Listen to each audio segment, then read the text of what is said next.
In straight up numbers, the USA is the largest economy to have ever existed in history. It produced more economic output last year than the entire world did in 1993, just 30 years ago. It's impossible to say by almost any metric that the influence of the USA is not going to shape the global economy for at least the next century. But for the first time in a long time, it's going to be sharing that influence with some significant new rivals. By purchasing power parity, which is arguably a more accurate measure of true economic capacity, the USA is already a smaller economy than China. And while Chinese economic figures may be unreliable, it's not the only country that's going to challenge the US. By 2050, most economic projections have the US as the third or fourth most productive country in the world, behind China, India, and potentially Indonesia. Now, nobody can predict the future, least of all economists, but big global trends don't usually change that quickly, and the world will need to prepare for a reality where the balance of global economic influence is not controlled by democracies. It's also important to ask why this is happening. The general assumption made by commentators and even most economists is that China and India just have more people, so it makes sense that as they get access to the same technology and education enjoyed by countries in the West, their people will become just as productive on an individual level, making the country as a whole much more productive on a national level.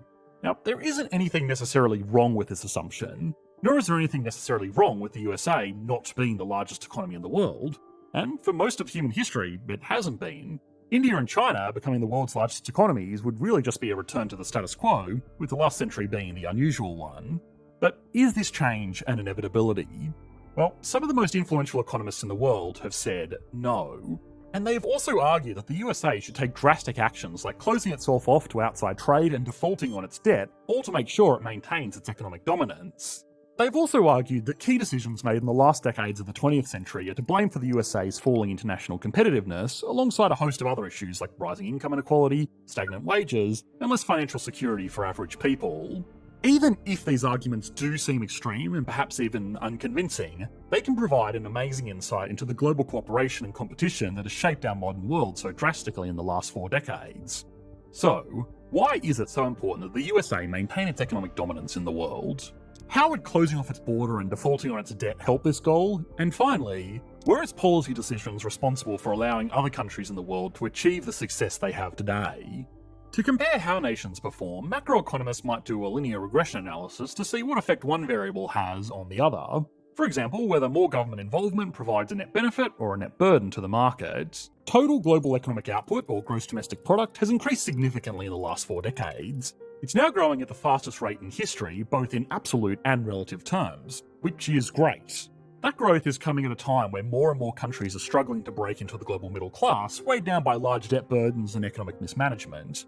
But in aggregate, the global economy as a whole is doing very well, pushed up by major economies with strong growth like Indonesia, India, of course China, but also the USA, which is still growing at a respectable rate. Globalization is often used to explain this recent success. I'll freely admit that dozens of times on this channel we've spoken about free trade and the free exchange of skills and ideas and technologies as a major driving force of global prosperity, but we rarely stop to ask, why? The common explanation is a combination of increasing average worker productivity and comparative advantage. Comparative advantage exists between any two economies with different concentrations of the factors of production. Between China and the USA, China can produce a greater level of manufactured goods with the same amount of inputs that the USA can, so it has a comparative advantage in those goods. Now, input resources can be simplified for the sake of this example to just money. If China was given $1 million US, they might be able to produce 50,000 microwaves, meaning that each unit costs $20, and after shipping they would arrive in the USA for $25 each to be sold to consumers at $50 each, leaving $25 to be split amongst all the participants in this supply chain. If the USA, with its higher wages and less established small goods manufacturing facilities, could only produce 30,000 microwaves for the same $1 million US, then it just makes sense to buy the Chinese microwaves, even after accounting for shipping costs. The US market benefits from getting cheaper goods, and China benefits from getting local industries. But these benefits are not equal, and they're getting more unequal with every passing year. Now, before we explain why, I want to give the small disclaimer that the theories discussed in this video were primarily proposed by the world-famous economist Envision, who has not only researched some truly fascinating economic concepts in her academic career, but she's also backed it up by being a policy advisor to governments and sitting on the board of directors for some of the world's largest multinational companies to guide their economic strategy. Beyond being a better theoretical economist than I could ever hope to be, she also has practical experience advising the very same companies that have benefited most from globalization. So if she and other economists in similar positions talk about these issues, it's certainly worth understanding what they're trying to say. In aggregate, globalization has been a benefit to the world, but those benefits have been heavily concentrated into just a few groups. The first are international companies that have gained access to lower cost centres for manufacturing and at the same time opened up new markets for their products. The second group of winners are workers in developing countries. The conditions in these factories, warehouses, ports and service centres are not good by Western standards, and wages are not either, but it was and still is a big improvement from subsistence agriculture. People in countries like China now have food security, access to quality education and widely available healthcare. The other winners are consumers around the world. The cost of basic manufactured goods has plummeted in recent decades thanks to manufacturing efficiency and low labour costs of a global workforce. Again, in aggregate, these winners more than make up for the losers, but it would be irresponsible for economists to totally ignore these other groups while chanting for the greater good. The largest group that has lost out to globalisation has been non-technical manufacturing workers in advanced economies that have been replaced by comparatively cheaper workers in developing economies. A large component of wage stagnation has been the downwards pressure applied by competition with the entire global economy. Another loser has been the US federal government itself. The enormous military budget of the USA has always been high, but today a large part of that budget is dedicated to maintaining global trade routes and maintaining peace in regions vital to trade. There are geopolitical concerns beyond just trade that will probably mean that the USA will inevitably spend a lot on defence no matter what, but a key concern has always been that US spending has allowed other countries, not even necessarily allies, to benefit from the security of safe oceans and relative global peace. The final group of losers have been regular people that aren't directly or indirectly benefiting from globalisation, because they have been outcompeted for limited resources by those who are. Real estate prices in global cities like New York, Vancouver, Seattle, San Francisco, Los Angeles, Sydney, and even Shanghai, Hong Kong, and Beijing have all exploded in recent decades. Economists like Dr. Moyo have argued that a large part of that growing gap between incomes and house prices has been caused by a small number of people who have benefited from globalisation being able to use their extremely high incomes to buy up property, easily outcompeting people that work in traditional industries. A city like San Francisco has seen average incomes rise significantly in recent decades thanks to the technology industry.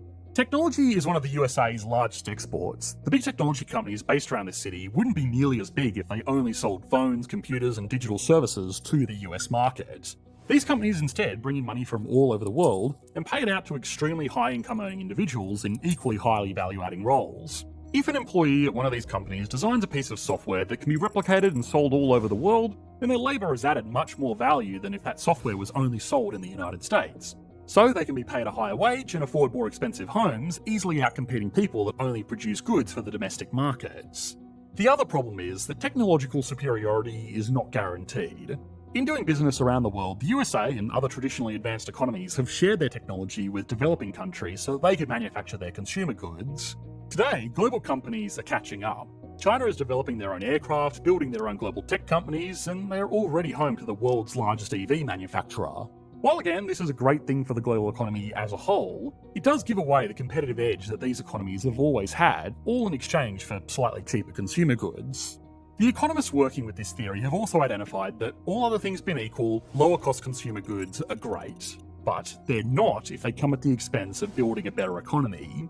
In the 3 decades after World War II, consumer spending accounted for roughly 60% of US GDP. The other components of GDP were government spending, investment, and net exports. From the 1980s onwards, the era in which most economists identify as the true start of globalisation as we know it today, consumer spending as a portion of GDP has grown to roughly 68%.